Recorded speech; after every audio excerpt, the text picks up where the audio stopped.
You are in the university system for a purpose. We live in a different world than the world most of our academicians and educationists lived in 15 years ago, 20 years ago, and even as close as 10 years ago. Things have changed, and until you recognize that change and make up your mind to adjust to that change and become relevant in a changing society, you will never get afloat.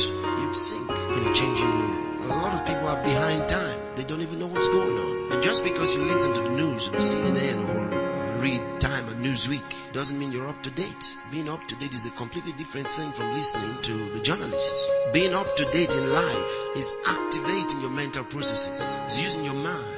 A lot of people put their minds to sleep without realizing that's what they're doing. The university can only inspire you to learn. And what you gain in a university is not true knowledge. It's not even education. As a matter of fact, what you gain is the inspiration to learn. And if you don't find that while you're in the university, you may never get it. The inspiration to search for knowledge. It awakens your mind to be able to analyze information and then use information appropriately. And that's so important in life. I know a lot of people who have made A's in class and they're failures in life.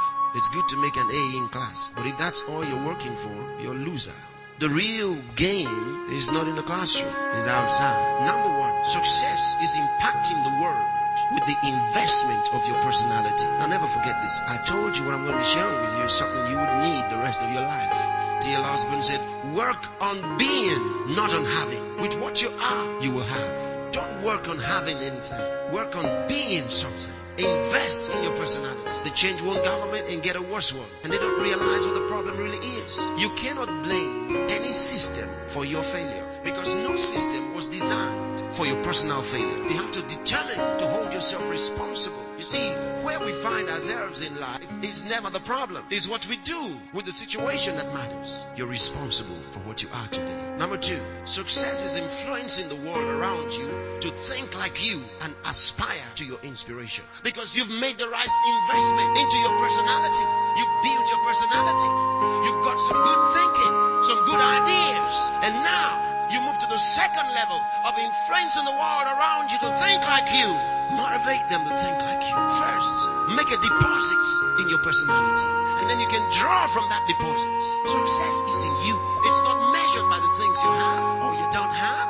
It's measured by your way of thinking, your thinking process. It's measured by the ideas you have, by the things you do, the words that come out of you. We'll talk about thinking in a moment. Thinking, using your mind. Because one of the principles of success is to look out for a need and think of how to meet that need. Don't say I cannot afford it. You ask, how can I afford it? It's how to make the job, to get it.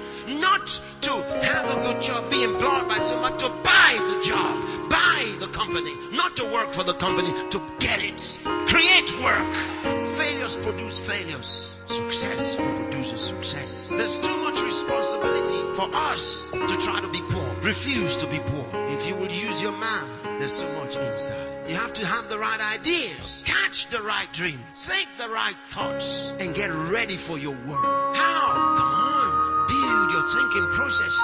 Come on, think big. There's no punishment for thinking big. There's no law against thinking big. God's not against thinking big. I shouldn't think about being bigger than you, but I'm going to think about me being really, really big.